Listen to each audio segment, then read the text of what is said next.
Pues de dictaminar en esta instancia o validar, decirle que efectivamente que creo que se pueden incorporar. Aquí está toda la documentación con los currículos de los jóvenes, con las instituciones que solicitan se incorporen en la acreditación y que se incorpore alguna reseña en los dictámenes. No hay ningún problema en ese sentido. Nada más por la premura pues que el INCODE solicita, ¿verdad?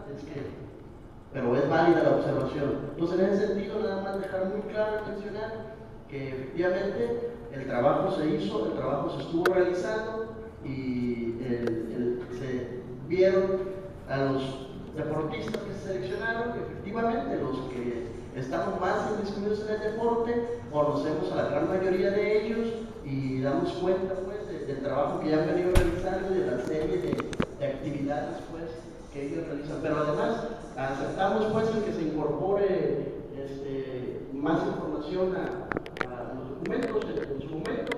En esta ocasión pues la postura es que se vote como se pidió, ¿verdad? Pero comparto pues la opinión en ese sentido, nada más. ¿Cuánto, presidente?